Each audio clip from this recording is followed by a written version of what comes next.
आइए आज हम लोग कुछ और उसके बारे में आगे कार्य को बढ़ाते हैं, नाउन के बारे में और कुछ हम लोग सीखते हैं। तो पिछली क्लास में मैंने आपको काइंड्स ऑफ नाउन के बारे में बताया था, जो आप लोगों ने इस वीडियो को देखा होगा। और आज हम लोग उसी को आगे देखते हैं कि आज हम लोग उसी के बारे में नाउन के आगे क्या हम लोग को सीखने को मिलता है। तो यहाँ पे ध्यान दीजिएगा आप।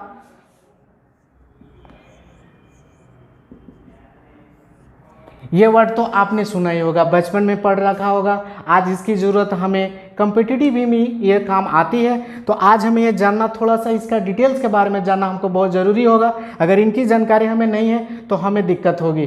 तो आज इस परेशानी को आइए मिलकर हम लोग ख़त्म करते हैं। तो इसके बारे में हम जानने का कोशिश करते हैं। तो इस अफिक्सेस को 3 सेक्शन में बांटा गया है, जो सेक्शन आपके सामने मैं रिप्रेजेंट कर रहा हूँ।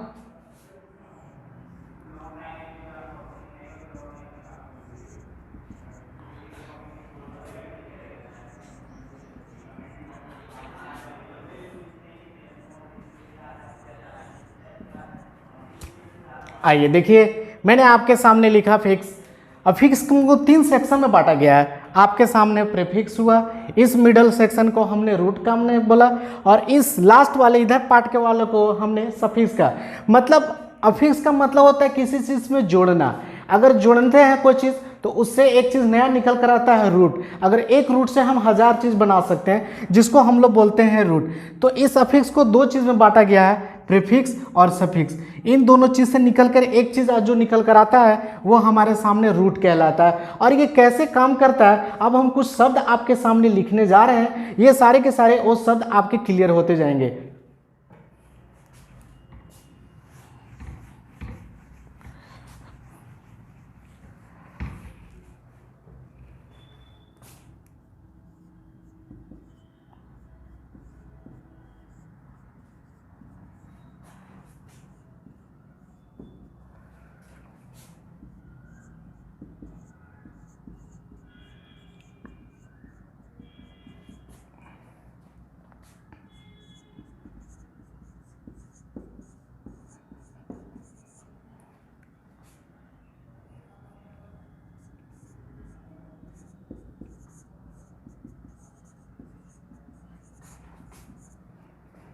आइए, ध्यान देने की बात है, मैंने आपके सामने कुछ सेंटेंस लिखे हैं। अब इस पे गौर करना है कि क्या इसमें हमें प्रीफिक्स कैसे ढूंढना है, सफिक्स कैसे ढूंढना है, और रूट, ये 3 चीज़ कैसे काम करता है। ये तीनों चीज़ हमारे इस वर्ड से निकल कर आपके सामने आएंगे।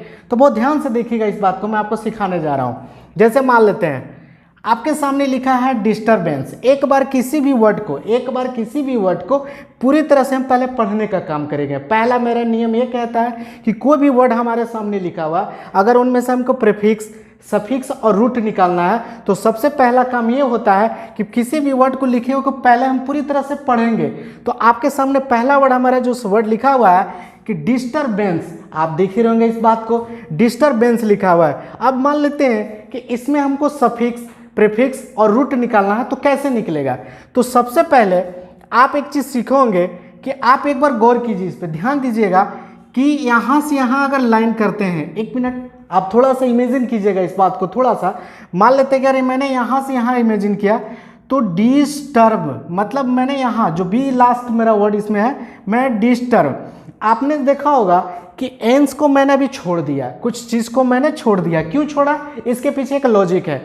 आपने ये देखा कि डिस्टर्ब पढ़ने में कैसा लग रहा है, बिल्कुल कंप्लीटली वर्ड लग रहा है। मतलब कोई कहीं दिक्कत ही नहीं लग रहा है कि कोई वर्ड इसमें छूट रहा है। डिस्टर्ब तो आप एक जनरली आपने लाइफ में यूज करते ही होंगे। कभी भी किसी भी चीज़ में कोई चीज़ होता है, अगर आप कुछ अच्छा काम कर रहे हो तो आप जरूर सामने वालों को ये बोलते हैं प्लीज़ आप हमें डिस्टर्ब ना करें। तो ये बात अपने आप में बिल्कुल कंप्लीट होता है। तो आप इस कंडीशन में देखिए कि ये यहाँ तक तो बिल्कुल सही है। तो अब हमको ये सीखना है कि यहाँ से इस पार्ट में जो बचता है, इस पार्ट में जो हमने सीखा, इस पार्ट को हमने क्या बोलते हैं, मैंने इस पार्ट को क्या नाम दिया, प्रीफिक्स। आप इस बात को बहुत ध्यान से देखिएगा कि इस पार्ट को जो हमने नाम देते हैं, जो कंप्लीट वर्ड मिलता है, इस पार्ट को हमने नाम देने का काम किया, बिल्कुल प्रीफिक्स। और ये पार्ट जो हमारा बचता है, इस पार्ट को हमने नाम दिया सफिक्स। ये बात को समझ रहे होंगे आप। फिर से एक बार देखते हैं, क्योंकि यही सारे के सारे कंसेप्ट मैं इस पे भी लागू करने वाला हूं। तो आइए एक बार फिर उस पर हम देखते हैं। आपके सामने पूरा लिखा हुआ है डिस्टरबेंस, देख रहे होंगे इस बात को। अब हमको इसमें से 3 चीज़ निकालना है कि रूट, प्रीफिक्स। तो अब हमको कैसे निकालना होगा, तो मान लेते हैं, थोड़ा सा इमेजिन कीजिए कोई भी वर्ड को पढ़ने से कि डिस्टर्ब, आगे मैं पढ़ते जाऊंगा डिस्टर्ब, तो यहाँ तक मैं जब रुकने का काम करता हूँ तो अपने आप एक कंप्लीट वर्ड लग रहा है। जब कंप्लीट वर्ड मिल ही गया तो हमें आगे बढ़ने की ज़रूरत नहीं है, मैं यहीं तक रोकने के काम करूँगा। और इस पार्ट में जो कंप्लीट वर्ड हमारा मिलता है तो इस पार्ट को हमने नाम देने का काम किया प्रीफिक्स, और बाकी वर्ड जो बच जाता है, बाकी वर्ड जो बच जाता है इस पार्ट को हमने दिया सफिक्स। ये बात समझ रहे होंगे। आइए इसी बात को मैं दूसरी वर्ड पे चर्चा करता हूँ। अब इसको हम पढ़ते हैं, आप देखिएगा डिसलॉयलिटी, आपके सामने लिखा है डिसलॉयलिटी। क्या ये अपने आप में बिल्कुल कंप्लीट लग रहा है? नहीं। आप एक बात देखिए कि यहाँ से जो है, आप गौर कीजिएगा किसी भी वर्ड को ध्यान से देखिएगा कि डिसलॉयलिटी तो अपने आप एक निगेटिव टाइप लग रहा है, लेकिन हमको इसमें से 3 चीज़ निकालना है। तो आप यहाँ से देखिएगा लोयल, लोयल क्या होता है? लोयल। आप गौर कीजिएगा, बहुत इंपॉर्टेंट चीज़ है ये लोयल। लोयल मतलब होता है वफादार। तो आपको पता है कि लोयल मतलब कंप्लीट वर्ड लग रहा है, लोयल आप लोग बोल सकते हैं। तो जब ये कंप्लीट वर्ड मिल ही गया तो बाकी वर्ड को हमने भूल जाना है, बाकी वर्ड को भूल जाना है। जो वर्ड हमको पहले कंप्लीट वर्ड मिलता है उस वर्ड को हम पहले अंडरलाइन करेंगे, और जो बीच वाले मिलते हैं यानी हमें मिडिल सेक्शन में मिला तो इस वर्ड को हमने नाम दिया रूट। आप समझ रहे हैं इस बात को, इस वर्ड को हमने क्या दिया? रूट, जो कि हमें मिडिल सेक्शन में मिला है। अब आपने अभी जस्ट सीखा कि इस पार्ट वाला जो बचता है इस पार्ट को हमने नाम देते हैं प्रीफिक्स। जो पहले चीज में मैंने बताया कि इस पार्ट जो बचता है मैंने उसको क्या दिया? प्रीफिक्स। और जो मिडिल में पूरा कंप्लीट वर्ड मिलता है, मिडिल में जो पूरा कंप्लीट वर्ड मिलता है उस वर्ड को हम लोग बोलते हैं रूट। और इधर के पार्ट को जो बचता है इस पार्ट को हमने बोलने का काम किया सफिक्स। बिल्कुल आ रहा होगा समझ इस बात को। आप ध्यान से देखिएगा कि मैंने डिसलॉयलिटी का चर्चा मैंने किया तो लोयल अपने आप में कंप्लीट वर्ड मिल रहा है, तो बाकी को हमको कोई ध्यान नहीं देना, बस इस वर्ड को जो, लेकिन ये देखना है कि मिला किस सेक्शन में, इस पार्ट में मिला कि इस पार्ट में मिला? नहीं, बिल्कुल ये मिडिल पार्ट में मिला, तो मिडिल पार्ट को हमने रूट नाम देने किया। और इस पार्ट जो बचता है, आपने देखा कि इस पार्ट को हमने सफिक्स नाम दिया है, तो इस पार्ट को हमने सफिक्स दिया और इधर आगे वाला पार्ट को हमने क्या दिया? प्रीफिक्स दिया। ये बात आप समझ रहे होंगे। आइए ये 2 वर्ड को भी हम वही काम करते हैं, एक बार इसको पढ़ते हैं डिसऑनर। अब डिसऑनर आपको अपने आप एक थोड़ा सा निगेटिव टाइप लग रहा होगा कि डिसऑनर मतलब एक निगेटिव, नकारात्मक की बात हो रही है, लेकिन थोड़ा सा इसको हम रूट में अगर तोड़ना चाहे, अलग टाइप वाइज तोड़ना चाहे, तो आप 1 सेकंड के लिए पढ़ के देखिए इसको कि इसको हम मान लेते हैं ऑनर। आपने इस बात को सीखो कि आदर सम्मान होता है ऑनर, आपने इस बात को जनरली लाइफ में यूज करते हैं। अब आपको पता है कि ये तो मिडिल सेक्शन में मिला नहीं, हमको एक पार्ट में मिला, तो इस पार्ट वाला मिलने को हम लोग क्या दिए हैं? सफिक्स। क्या दिए हैं? सफिक्स। अब हमें पता है कि इस पार्ट में जो बचता है इस पार्ट को हमने नाम दिया प्रीफिक्स। आ रहा होगा बिल्कुल समझ में। इस चीज़ को आप बार बार एक बार जरूर देखिए घर में, आपको बिल्कुल समझ में आएगा। इसी बात की चर्चा हम इस वर्ड में करते हैं। अब आपके सामने लिखा हुआ है डिसरिगार्ड। आप गौर कीजिए कि डिसरिगार्ड मतलब आप एक नकारात्मक की बात हो रही है, मैं आप यहाँ पे रूट, प्रीफिक्स और सफिक्स निकालने का काम कर रहा हूँ, एक वर्ड में कैसे निकल सकता है। तो आप डिसरिगार्ड को गौर से देखिएगा तो आपको अलग टाइप का लग रहा होगा कि अपने आप में निगेटिव लग रहा है। तो निगेटिव लग रहा है तो अब हम इसको टाइप वाइज तोड़ने का काम करते हैं। तो आपके 1 मिनट आप गौर कीजिए कि कौन सा कंप्लीट वर्ड हम बना सकते हैं। तो आप एक बार देखिए इसको रिगार्ड। रिगार्ड आपने बचपन में एप्लीकेशन लेटर जो भी लिखते हैं हम लोग उसमें रिगार्ड लिखते हैं, तो रिगार्ड अपने आप में बिल्कुल कंप्लीट वर्ड है, बिल्कुल कंप्लीट। तो अब हमने ये अभी तो यही सीखते आ रहे हैं कि इधर पार्ट का जो मिलता है कंप्लीट वर्ड उस पार्ट को हमने नाम देने का काम करते हैं सफिक्स, और इधर पार्ट जो बनता है इस पार्ट को हमने नाम दिया प्रीफिक्स। ये बात को आप समझ रहे हैं। चूंकि ये मिडिल में तो मिला नहीं, मिडिल में ये मिला, मिडिल में मिला कंप्लीट वर्ड तो उसको हमने रूट नाम दिया। बिल्कुल। आइए काम को आगे बढ़ाते हैं। यहाँ तक आप बिल्कुल समझ में आ रहा होगा, इसको घर में जरूर एक बार जरूर देखें, एकदम आएगा। आइए इस बात को अब यहाँ तक हमने जो समझा, अब इसी को आगे लेकर हम चलते हैं। यहाँ तक आपके बात को बिल्कुल समझ में आ रहा होगा, एक बार जरूर आप घर में देखिएगा, ठीक है। तो आइए हम इसको आगे क्या सीखना है। मैंने अभी चर्चा किया प्रीफिक्स में, किसी भी वर्ड में रूट सफिक्स कैसे निकालना, ये चीज़ मैंने अभी चर्चा किया। आप इसको एक बार जरूर घर में देखें, ठीक है। अब हम लोग बात करने वाले हैं कि कुछ ऐसे वर्ब होते हैं, कुछ ऐसे वर्ब होते हैं कि जो कॉमन नाउन बन जाते हैं। अब अजीब सी बात है कि कोई वर्ब कॉमन नाउन कैसे बनेगा, बात यहाँ हमारी नाउन की हो रही है, लेकिन वो वर्ब नाउन कैसे बन जाएगा। तो अब वो कैसे बनता है वो आपको सामने में आप दिखा रहा हूँ। जैसे मान लेते हैं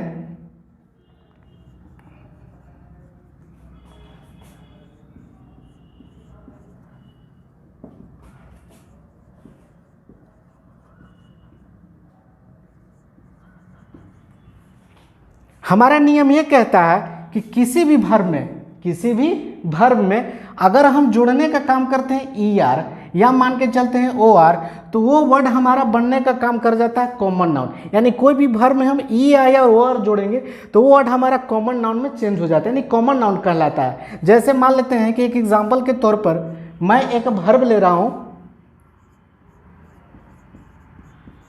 स्पीक।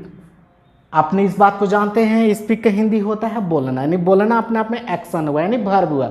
ठीक है, अब हमको ऐसा नहीं कि कोई अपने से कोई एक चीज़ उठाना है, दोनों में से कोई एक सही होना चाहिए। मतलब ये वर्ड को लिखने से बिल्कुल सही पढ़ाना चाहिए। ऐसा नहीं कि हमको कोई अपने मन से उठाना, नहीं, आप इसको देखना हो कि कौन इस पर शूट कर सकता है, कौन अच्छा लग सकता है। तो अच्छा लगने के लिए मैंने यहाँ पे चूज किया ई आर। क्या जोड़ने का काम किया? E R.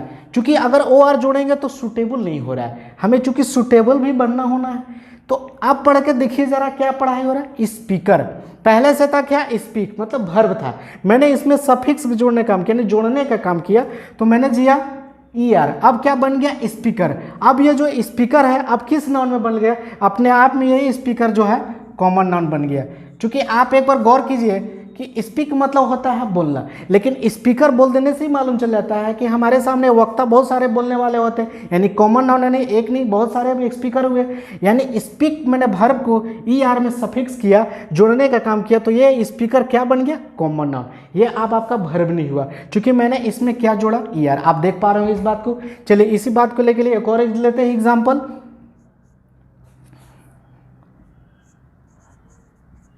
टीच। इस बात को देखिए, टीच मतलब आप समझते हैं पढ़ना, यानी पढ़ा, तो पढ़ना एक तरह का भी वर्ब हुआ, काम हुआ, एक्शन हुआ। अब इसमें हमको ऐड करना है, यानी सफिक्स करना है। तो आप गौर कीजिए कि कौन सा इसमें सूट कर सकता है, कौन अच्छा लग सकता है। मैं इसमें ई आर जोड़ूं या ओ आर जोड़ूं? तो आपने इस बात को देख रहा होगा कि टीचर मतलब होता है, सर टीचर का स्पेलिंग। आइए इसी बात को समझने के लिए एक और एग्जांपल लेते हैं। आपके सामने मैं लिखने का काम कर रहा हूं टीच, ये आप तो जानते ही हैं। अब इसमें ये भी एक तरह का वर्ब हुआ, तो अब इसमें कौन सा हम ऐड करें, सफिक्स करें कि सूटेबल होगा? तो हमने जोड़ने का काम किया ई आर। क्या जोड़ा? E R. अब टीच से बन गया टीचर। अब आपको पता है कि पहले से था ये वर्ब, लेकिन आपने इसमें जोड़ने का काम किया ई आर, यानी आपने सफिक्स किया, तो ये अपने आप में क्या बना? Common noun. क्योंकि पता है कि टीचर कह देने से पूरी टीचर जाति की बोध हो जाती है, यानी कॉमन नाउन। मैंने कॉमन नाउन में ये बातें आपकी चर्चा की हुई है, तो टीचर कह देने से ही मालूम चल जाता है कि ये कॉमन नाउन बन गया। आपको पता है कि वर्ब में हम क्या जोड़ने का काम कर रहे हैं, तब वो जाके कॉमन नाउन बन रहा है। इस बात को ध्यान दीजिएगा आप। चलिए एक और एग्जाम्पल ले लेते हैं हम लोग। एक्ट। एक्ट मतलब समझते हैं कोई चीज का एक्ट करना, वो भी एक तरह का काम हुआ। अब इसमें हम अगर क्या ऐसा जोड़े, ये जोड़ सकते हैं तो उचित है, या ये कौन अच्छा लगना चाहिए, कौन सुटेबल आपके अनुसार होना चाहिए? तो आप देख पा रहे होंगे कि इस एक्ट में अनुसार ओ आर जोड़ेंगे तो ज़्यादा बेटर होगा। तो अब ये क्या बन गया? एक्टर। क्या बन गया? एक्टर। अब आपको पता है कि आपने पता होगा कि एक्टर कह देने से ही मालूम है कि सेलिब्रिटी को हम लोग एक्टर बोलते हैं, जो फिल्म में एक्टिंग करते हैं। तो उस एक्टर को कह देने से पूरी एक्टर जाति की बोध हो जाती है, यानी ये एक्टर अपने आप में क्या बना? Common noun. यहाँ तक आप बिल्कुल समझ रहे होंगे। इस बात को आप एक बार नहीं 1000 बार देखिए, आपको कहीं दिक्कत न होगा। तो ध्यान, चलिए इसको आगे लेकर चलते हैं। अब हम लोग चर्चा करेंगे अनकाउंटेबल नाउन और काउंटेबल नाउन। बचपन से आप जानते हैं कि काउंटेबल और अनकाउंटेबल का बचपन हमने यही जान रखा है कि जिस चीज़ को हम गिन सकते हैं उसको काउंटेबल नाउन बोलते हैं, और जिस चीज़ को नहीं गिन सकते हैं उसको हम अनकाउंटेबल कहते हैं। बचपन से आपने पढ़ा, लेकिन ये बात अब आज की गलत साबित होने जा रही है। क्योंकि अब हम लोग तैयारी कॉम्पिटिटिव की कर रही हैं, तो थोड़ी सी सोच को बदलना होगा। आज हम लोग ग्रामर की भाषा से समझेंगे कि ये बातें आज कैसे गलत साबित होने लगी। तो गौर देखिएगा, इस पर ध्यान दीजिएगा।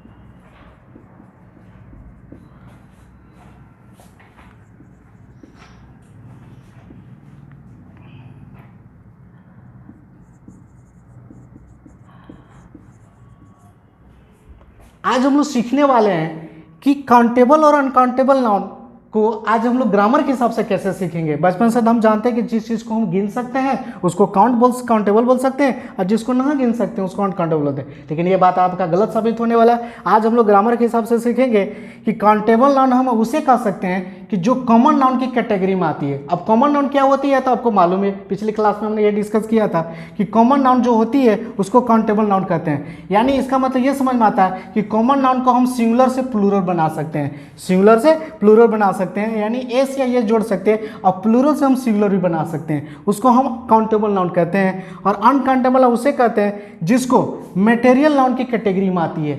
अनकाउंटेबल नाउन हम अब उसे कहेंगे जो मटेरियल नाउन की कैटेगरी में आती है, और फिर एब्स्ट्रैक्ट नाउन की कैटेगरी में आती है, और तीसरी चीज जो प्रॉपर नाउन की कैटेगरी में आती है उसको हम अनकाउंटेबल नाउन की कैटेगरी में रखेंगे। और ये बात ही मैं पिछली क्लास में आपको चर्चा कर चुका हूँ, ठीक है। तो अब मैं कुछ सेंटेंस लिख रहा हूँ, कुछ वर्ड लिख रहा हूँ, जो आप उस पर ध्यान दीजिएगा।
आइए ध्यान देते हैं हम लोग।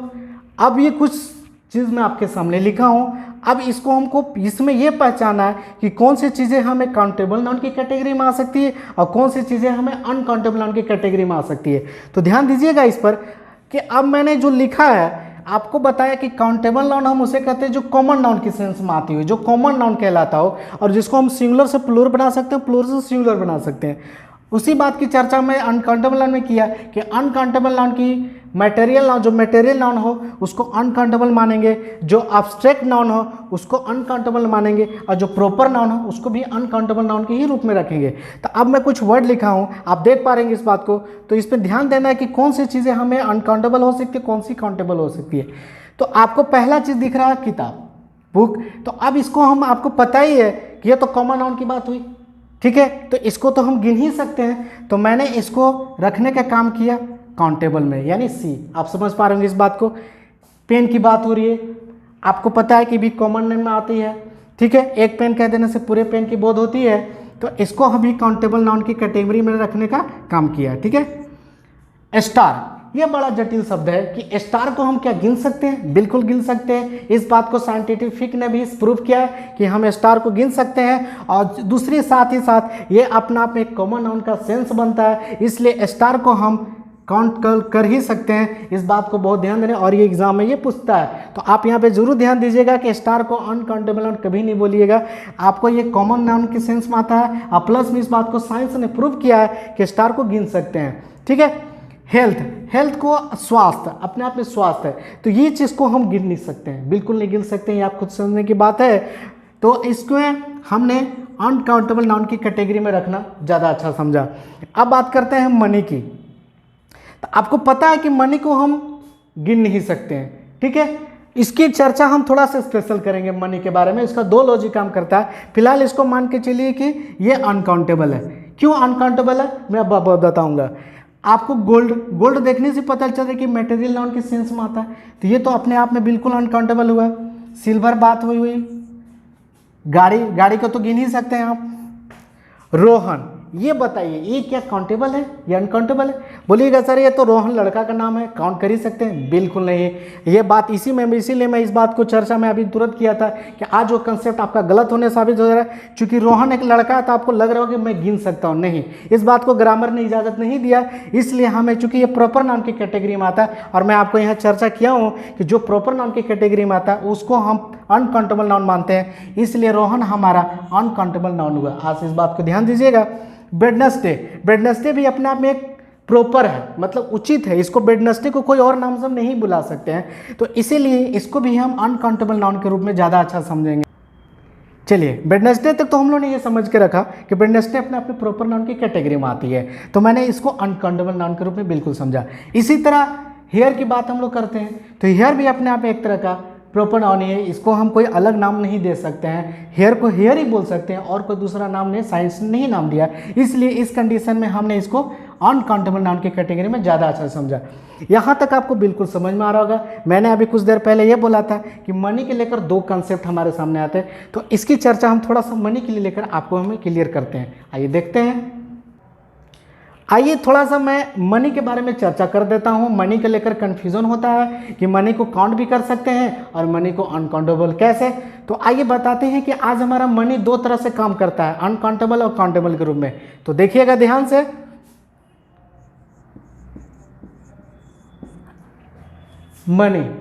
मनी अगर जो पैसा अभी चल रहा है, जो हमारी भारत सरकार जो पैसा अभी चला रही है, जिस पैसा को मान्यता मिल रहा है, आप कुछ भी शॉपिंग वगैरह करते हैं, जो पैसा आप देते हैं शॉपकीपर को, वो पैसा आपको रिटर्न करता है, यानी उस पैसा को अभी उस मार्केट का वैल्यू है, यानी उस मनी का पावर अपने आप में है, यानी अपने उसका भी वैल्यू है उस मनी का, तो उस मनी को हम काउंट कर सकते हैं, यानी उसको हम काउंटेबल नाउन बोल सकते हैं। कैसे?